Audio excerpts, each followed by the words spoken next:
Hello students, good morning. तो last time हमने बात की थी ज्योग्राफी के बचे हुए पार्ट की। अब उससे आगे की जो ये आपका जो चैप्टर बचता है, चैप्टर फर्स्ट, उसको हम कोशिश करेंगे कि आज ख़त्म करें। और उसी के अंदर पहला ही पार्ट है कि how can we say that geography is a integrated discipline.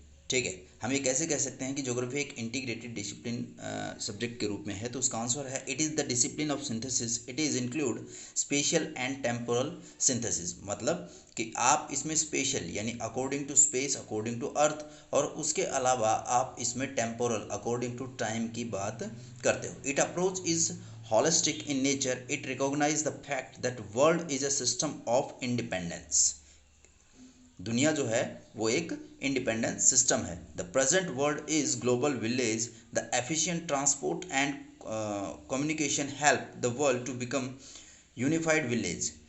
The audiovisual media help the data to enrich. Technology provide better chance of monitoring natural phenomena as well as the economic and social parameters. आपकी जो modern techniques हैं यही आपको समझने में मदद करती हैं कि किस तरह से आपकी किसी जगह पे टेम्पोरल हो या फिर आपका दूसरी तरफ मैं बात करूं स्पेशल पैटर्न हो, उसको समझने के अंदर सबसे ज़्यादा जो आपकी हेल्प करती हैं वो है आपका आपकी जो मॉडर्न टेक्निक्स हैं, जिसके अंदर हम कंप्यूटर का जिक्र करते हैं, जिसके अंदर हम सैटेलाइट का जिक्र करते हैं, जिसके अंदर आपके ड्रोन कैमराज का जिक्र करते हैं। इन सब चीज़ों की मदद से आप उसको समझ सकते हो। उसके बाद है what is the basic objective of science and social science. The basic aim of science and social science is to be understand the reality of nature. जो बेसिक जो ऑब्जेक्टिव है, जहाँ पे ज्योग्राफी के रिलेशन की हम बात करते हैं, तो वहाँ पे जो इसका बेसिक ऑब्जेक्टिव है वो ये है कि इसके थ्रू हम जो नेचर है या जो ज्योग्राफी का नेचर है, या ये कहूँ कि मैं जो अर्थ का नेचर है उसको हम समझने की कोशिश करते हैं। ठीक है, और इसके बाद है explain the relationship of geography with other subject. Other subject के साथ रिलेशन जो है वो किस तरह की है, देखिए यह है आपका अदर सब्जेक्ट के साथ रिलेशन। तो ज्योग्राफी की जो रिलेशन है वो एनवायरमेंटल साइंस के साथ है। उसके बाद बॉटनी के और जियोलॉजी के है, या हम जिसको बायोज्योग्राफी कहते हैं। उसके बाद है पेडोलॉजी, जो सॉइल ज्योग्राफी है वो है। मेट्रोलॉजी, क्लाइमेटोलॉजी जिसको बोलते हैं। जियोलॉजिकल जियोमॉर्फोलॉजी जिसको जियोमॉर्फोलॉजी बोलते हैं ज्योग्राफी के अंदर। उसके बाद है इकोनॉमिक्स यानी economic geography. Political science, political geography. History, historical geography. और इसके अलावा सोशियोलॉजी या सोशल ज्योग्राफी। ठीक है, तो इस तरह से हर सब्जेक्ट के अंदर ये जो है ज्योग्राफी आपका सब्जेक्ट जो है वो जुड़ा हुआ है। ये कहूँ मैं कि किसी जगह की अगर हम इकोनॉमी की बात करते हैं तो हम ये देखते हैं कि उस जगह पे जो इकोनॉमी स्ट्रॉन्ग है या फिर उसका जो लॉस है या वो कमज़ोर है, तो उसके पीछे ज्योग्राफिकल क्या रीज़न है। इसी तरह से जो आपकी क्लाइमेटिक कंडीशंस हैं उसके अंदर हर जगह की अलग अलग कंडीशंस हैं, और on the surface of earth वो चेंज हो जाती हैं। तो उसके बारे में भी हम कोशिश करते हैं कि ज्योग्राफी के अंदर हम पता लगाएं। उसके बाद आपकी ब्रांच ऑफ ज्योग्राफी है। देखिए ज्योग्राफी ब्रांच जो है वो आपके टू बेसिस पे हैं। फर्स्ट जो है बेस्ड ऑन सिस्टमेटिक अप्रोच। ठीक है, इसके अंदर पहला है आपका फिजिकल, उसके बाद फिजिकल प्रिंसिपल्स एंड फिलोसफी, उसके बाद मेथड एंड टेक्निक्स, और उसके बाद है ह्यूमन बीइंग। तो यहाँ पे जो प्रिंसिपल्स हैं उसके अंदर है जियोमॉर्फिकल थॉट्स हैं। उसके बाद है हंटिंग इकोलॉजी है। उसके बाद है जो मेथड्स एंड टेक्निक्स जो इसके अंदर आप यूज़ करते हो, उसके अंदर है आपका कार्टोग्राफी है, क्वांटिटेटिव टेक्निक्स हैं, फील्ड सर्वे मेथड है, और इसके अलावा जियो इन्फॉर्मेशन है। जियो इन्फॉर्मेशन बिल्कुल मॉडर्न टेक्निक है आपकी, जिसके अंदर आप जीआईएस, जीपीएस और अदर जो टेक्निक्स हैं उनका यूज़ करते हो। उसके बाद है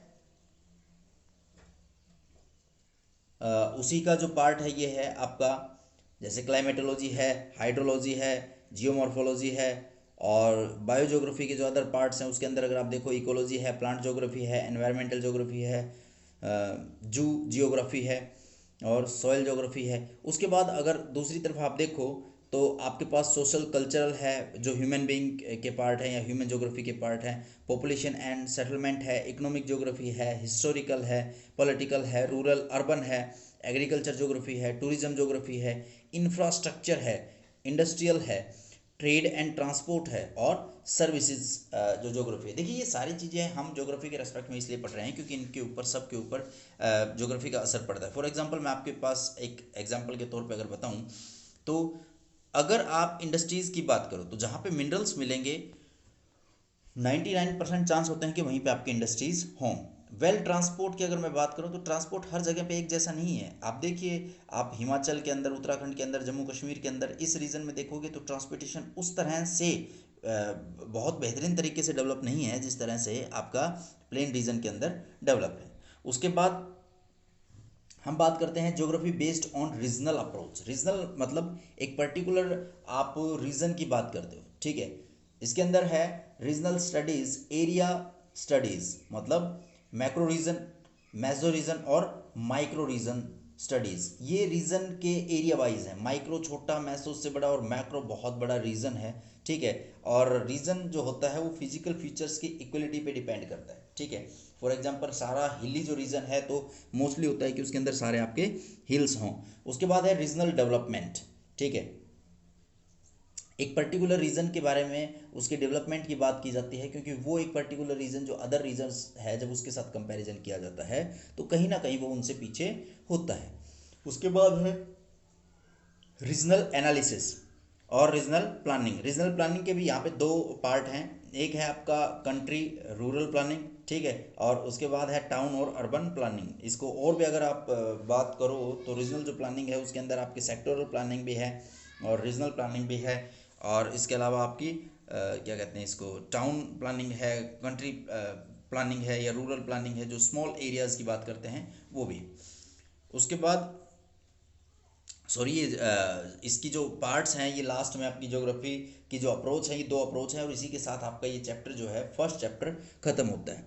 अब मैं आपसे रिक्वेस्ट करता हूँ कि इस चैप्टर के अंदर जो आपके क्वेश्चन हैं, स्पेशली एनसीईआरटी बेस्ड जो क्वेश्चन हैं, वो सब आपने तैयार करने हैं। जब नेक्स्ट आपकी जो वीडियो होगी उसके अंदर हम चैप्टर नंबर 2 स्टार्ट करेंगे, जिसके अंदर हम ओरिजिन ऑफ अर्थ के बारे में पढ़ेंगे कि आपकी अर्थ की कहाँ से कैसे शुरुआत हुई और किस किस ज्योग्राफर्स ने उसके बारे में अलग अलग अपनी जो राय दी है, या ये कहूँ कि मैं जो थ्योरी दी हैं वो है, ठीक है।